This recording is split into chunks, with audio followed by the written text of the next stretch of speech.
आजचा विषय आहे बुवाबाजी. हा आमच्या देशासाठी लागलेला कलंक आहे की वरदान? हा महत्वाचा विषय मी आपल्या समोर या ठिकाणी घेतला आहे. ज्यांना ही गटार गंगा साफ करण्याची इच्छा आहे आणि त्या काळातली जी परिस्थिती 750 वर्षापूर्वी जी होती, ती परिस्थिती आणि आजची परिस्थितीमध्ये नेमकं बदल काय झाला यावर एकदा तरी आपण चिंतन मंथन केलं पाहिजे. म्हणून आजचा हा व्हिडिओ बनवायचा मी खास उद्देश मनाशी बाळगून आपल्या समोर उपस्थित झालो. मी अण्णासाहेब दागतोडे, रविदासाचार्य, आणि आपण पाहत आहात राजर्षी न्यूज.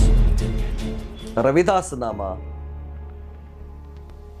या सदरामध्ये आजचा विषय आहे बुवाबाजी. हा आमच्या देशासाठी लागलेला कलंक आहे की वरदान? हा महत्वाचा विषय मी आपल्या समोर या ठिकाणी घेतला आहे. आता हा विषय समाज सुधारकांनी आजपर्यंत आपल्या समोर अनेकदा वेगवेगळ्या माध्यमातून पुढे आणायचं काम केलंय. सर्वात जास्त या देशातील संत महात्मे गुरु यांनी हे विषय आणले. त्यानंतर अलीकडच्या काळामध्ये बाबासाहेबांच्या काळामध्ये, फुले शाहू आंबेडकरांच्या काळामध्ये जो विषय प्रकर्षाने पुढे आणले गेले ते म्हणजे निष्काम कर्मयोगी संत गाडगे महाराज यांनी सुद्धा देखील अनेक प्रयत्न करून ह्या बहुजन समाजामध्ये पसरलेली जी अंधश्रद्धा दूर करण्यासाठी आपलं संपूर्ण जीवन शिजवलं.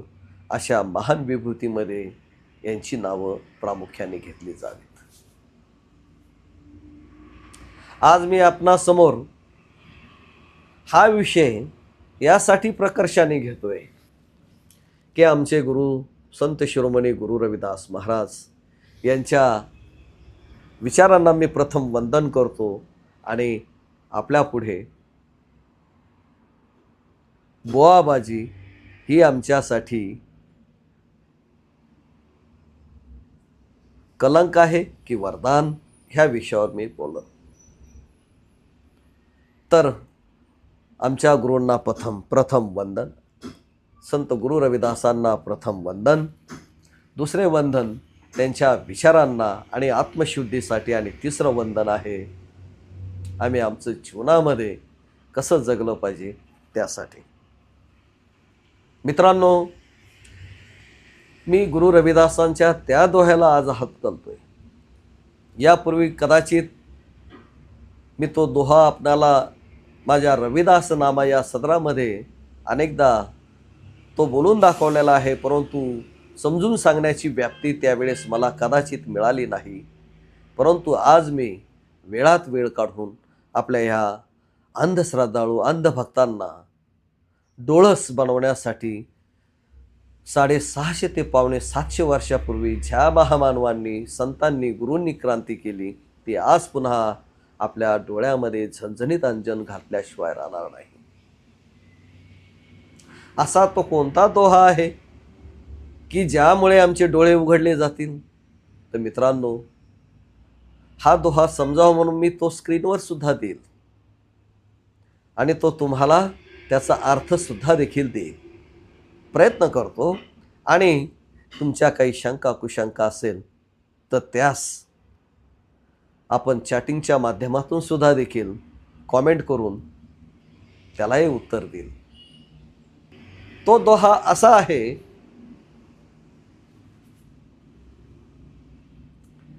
माथे पे तिलक, माथे पे तिलक, हाथ जप माला, हाथ जप माला, जग को ठग ने क्यों स्वांग बनाया, मार्ग छांडी कुमार्ग डहके, साची प्रीत बिनु राम न पाया. हा गुरुमाऊलींचा जो दोहा आहे, काही प्रमाणात तुम्ही ह्या भाषेचं थोडंफार जर ज्ञान ठेवत असाल तर निश्चितच थोडेफार आकलन आपल्याला जरूर झाले असेल. ही भाषा आम्हालाही यापूर्वी कळत नव्हती, परंतु आम्ही तिला सतत वाचून वाचून समजून समजून घेऊन अर्थ इकडून तिकडून कळून घेऊन अभ्यासपूर्ण त्यावर चिंतन मंथन करून त्याचं आउटपुट आम्ही बाहेर काढलं. त्याचा अर्थ असा होतो, माथ्याला टिळा, माथे पे तिलक. माथ्याला टिळा म्हणजे कपाळावर गंध लावणे. कोणता? कोणी कोणताही लावा, मला त्याच्याशी कर्तव्य नाही. कारण मी रविदासाचार्य आहे, मीच गंध लावत नाही, कारण माझ्या डोक्यामध्ये तो विषय नाही. गंध असला पाहिजे. कित्येक जणांनी मला पण सांगितलं की धाकतोडे साहेब, तुम्ही प्रबोधन प्रवचन करतात, रविदासांवर बोलतात, गंध लावला पाहिजे. पण काय करू मित्रांनो, मला ध्यानातच राहत नाही या गोष्टींच्या.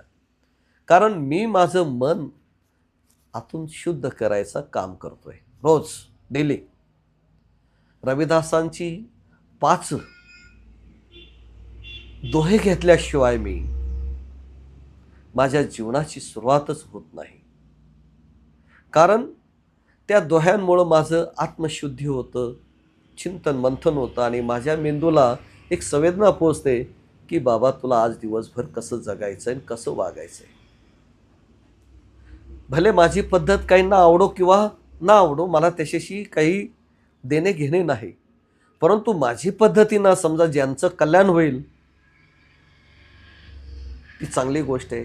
आणि माझ्या पद्धतीनं कोणी नाटकबाजी समजत असेल, मूर्खपणा समजत असेल, तर बाबा हा त्यांचा वाला भाग आहे. मी त्याच्याशी ज्यादा बोलणार नाही, चर्चा करणार नाही. तर गुरु रविदास महाराज म्हणतात, माथे पे तिलक हात जपमाला, जग को ठगने को स्वांग बनाया. माथ्याला भला मोठा टिळा गंध लावून, हातात जपमाळ घेऊन जगाला ठगवायचं म्हणजे फसवायचं काम का करतोस रे बाबा. माथे पे तिलक हात जपमाला, जग को ठगने को स्वांग बनाया. म्हणजे जगाला ठगवण्यासाठी, फसवण्यासाठी हे सोम का केलंस तू, का करतोस. मार्ग छांडी, मार्ग छांडी, मार्ग चुकीचा छांडी, कुमार गटके. आणि चुकीचा मार्ग धरल्यामुळं तू कुमार्गाला चालला. कोणता? सरळ मार्गाला नाही आहे. असा नागमोडी इकडून तिकडून तिकडून इकडून असं या मार्गाने चाललास. मार्ग छांडी कुमार्ग डहके, साची प्रीतु बिनु राम न पाया. म्हणजे अशी तुझीवाली जर भावना ठेवून तू जर समजा त्या परमेश्वराला मिळवशील, अशी तुझीवाली जर उत्कंठा असेल की परमेश्वर मला भेटणार आहे, मला ह्या संसारातून मुक्ती मिळणार आहे, मला खरा राम मिळणार आहे, अशी जर तुझ्या मनामध्ये जर भावना असेल तर बाबा तू चुकतोस. कारण माथ्याला टिळा लावल्याने तुझ्या मनामध्ये काय बदल होतोय हे तुला ठाऊक. चांगला बदल होत असेल त्यांच्याबद्दल मला काहीच बोलायचं नाही. ज्यांच्यात चांगलं परिवर्तन झालेलं आहे, आतून बाहेरून त्यांचं मन शुद्ध आहे, अशांबाबत माझी तक्रार नाही. परंतु तक्रार त्या व्यक्तीबद्दल आहे की जे सिन्नरचे, नाशिक जिल्ह्यामधील जे अशोक महाराज बाबा, जे भोंदू बाबा म्हणून आजकाल सगळ्यात जास्त प्रचारित झालेले आहेत, त्या भोंदू बाबाबद्दल मी बोलतोय. आणि अशा भोंदू बाबाच्या चक्करमध्ये या देशातील प्रतिष्ठित नेते, राजकीय उद्योजक आणि अजून कोणीतरी, कितीतरी, काहीतरी समाजसेवक असेल काही जण, ते चक्करमध्ये आले. आणि हे चक्करमध्ये येणं म्हणजे तुम्ही तुमची बुद्धी कुठेतरी गहाण ठेवली असं वाटत नाही का? एकदा तर तपासून पहा. तपासलं पाहिजे. प्रत्येक पाण्याचा घोट आपण हा जसा गिळतोय तसा प्रत्येकाचा विचार गिळताना थोडा तर विचार करा. हे शुद्ध आहे की अशुद्ध आहे? ज्ञान हे पाकडून घ्यायचं असतं. कारण या जगामध्ये आता तर जगामध्ये ते मीडिया असा आलेला आहे, सोशल मीडिया. आणि या अगोदरचा जो प्रारूप मीडिया होता, छपाईमधून ग्रंथामधून लिहून ठेवलेले, भगवान का डर म्हणजे देवाची भीती दाखवून फसवण्याचा धंदा ज्यांनी मांडला होता, आता त्यापेक्षा सगळ्यात जास्त जोर धरू लागला हा धंदा. या धंद्यामधून फायदे किती, तोटे किती हे समजून घेणं म्हणजे तर खूप अवघड आहे. कारण एका बाजूला विष आहे, एका बाजूला अमृत आहे. कारण मीडियामध्ये आहे, गुगलवर सर्च करा, एका बाजूला अमृत आहे, एका बाजूला विष आहे. जर तुमचा पाऊल चुकला, विषारी दिशेने तुम्ही निघाल, आणि चांगला पाऊल पडला तुमचा, अमृताच्या दिशेने निघाल. मला आठवतं, मी चाणक्याचं एक ग्रंथ वाचनात आला होता आणि त्याच्यामध्ये पहिल्याच पानावर एक टायटल लिहिलेलं होतं, जर तहान लागलेला व्यक्ती पाणी पिण्यासाठी विहिरीवर जर गेला आणि त्याने बुद्धीचा वापर न करता जर ती उडी सरळ विहिरीत मारली तर काय होऊ शकतं? तो व्यक्ती गतप्राण होऊ शकतो पाणी पिऊन, आणि परत वर येण्याचा मार्ग त्याला मिळणार नाही. परंतु त्यांनी बुद्धीचा वापर जर केला, रश्शी आणि बाल्टी त्याला बांधली आणि खाली सोडून जे काही साधन त्याच्याकडे असेल, वेल असू, रश्शी असू, जे काही असं, त्यांनी त्याच्या माध्यमातून पाणी वर उपसून घेतलं आणि पिला, तर ती गोष्ट म्हणजे अमृता समान. आणि दुसरी गोष्ट, स्वतः आत्महत्या करणे हे विषासमान. तसंच काहीतरी या खरात बाबाच्या बाबतीत झालंय. या खरात बाबाने संपूर्ण देशाच्या डोक्यामध्ये मुंग्या आणलेल्या आहे आणि झणझणीत अंजन सर्वसामान्य लोकांच्या सुद्धा डोक्यामध्ये, कदाचित डोळ्यामध्ये अंजन ते पडलं असेल असं समजायला काही हरकत नाही. पण असो, अरे बाबांनो, देवांच्या विरुद्ध आम्ही बिलकुलच नाही आणि राहणार पण नाही. कारण देव कसा जाणावा हे आपल्याला गुरूंनी सांगितलं, संतांनी सांगितलं. आम्ही तो न समजता देव आम्ही चुकीनं सांगितलेल्या मार्गाने समजायला लागलो, हा आमचा दोष. संत कुणाला म्हणावं आणि ठग कोणाला म्हणावं ते सुद्धा समजून घेतलं पाहिजे. संत असा व्यक्ती असतो की त्याने संपूर्ण आयुष्याचा त्याग जगासाठी केलेला असतो. तो कधीच आपला बोलण्याची किंमत लावत नाही, ज्ञान देण्याची किंमत लावी. जो ज्या ठिकाणी बसल त्या ठिकाणी तो ज्ञान द्यायला सुरुवात करतो. ज्या ठिकाणी उभा राहील त्या ठिकाणी फक्त ज्ञानच द्यायचं काम करतो. ज्याला घेता येईल त्यांनी घेत राहायचं, ज्याला नाही घेता राहील तर हात असे मोकळे. ही वंजळ जर चांगली केली आणि याच्यात पाणी जर भरलं तर हे पाणी तुम्ही प्राशन करू शकतात. पण आपली वंजळच जर अशी असेल, तुमच्या तोंडामध्ये एक सुद्धा थेंब जाणार नाही. तसाच प्रकार ह्या अज्ञानामुळे आपल्या या बहुजन समाजामध्ये झालेला आहे. तेव्हा या दोह्याच्या माध्यमातून रविदास म्हणतात की माथ्याला भला मोठा टिळा लावला, हातात जपमाळ घेतली, अंगावर भगवे वस्त्र घातले आणि जगाला फसवायचा धंदा ज्यांनी मांडला त्यांना खरा राम त्यांच्या कुमार्गामुळं, चुकीच्या मार्गानं गेल्याने मिळणार नाही. त्यांना शेवटी सजाच मिळणार आहे. आणि ती सजा जी आज या अशोक खरात बाबाला बुवाला जी काही आज कायदे कानूननी मिळणार आहे ती थोडकी नव्हे. आणि त्यांच्यामध्ये त्यांना ज्यांनी ज्यांनी मदत केली ते सुद्धा या चक्रव्यूहात फसल्याशिवाय राहणार नाहीत. म्हणून बंधूंनो, करम बंधन मन रमी रहियो फल जीवन आस, करम मनुष्य का धर्म है सतभाषी रविदास. म्हणून रविदासांचा हा दोहा नेहमी आपण ध्यानात ठेवा. माणसाचं कर्म हे पवित्र असलं पाहिजे आणि ते कर्म पवित्र करत असताना कोणत्याही फळाची अपेक्षा करायची नसते. देणारा तो आहे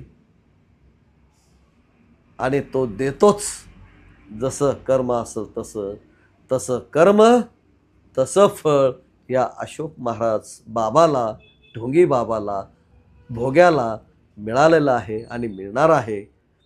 तर माझी आपणाला सर्वांना हात जोडून नम्र विनंती आहे की महापुरुषांचे विचार, की जे फुले शाहू आंबेडकर, कबीर, रविदास, गाडगे बाबा महाराज, कांशीरामजी, बुद्ध यांच्या विचाराला शरण गेल्याशिवाय बाबांनो तुम्हाला सद्गती मिळणार नाही. म्हणून सत्य शोधा, सत्याची ओढ करा आणि सत्य सोडून या जगात काहीच टिकू शकत नाही. सत्यमेव जयते हे उगाच नाही म्हणत. म्हणून बंधूंनो, आजचा या दोह्याच्या माध्यमातून खरात महाराजांच्या बाबतीत जे काही घडलं ते अगदी मनाला उद्विग्न करणारं आहे. आणि खरात बाबाच्या माध्यमातून जे फसवायचे धंदे जे केले, माया जमवायचे काम जे केले, मोह माया मिथ्या व्यभिचार, हे सगळे गुण त्या व्यक्तीमध्ये सापडले.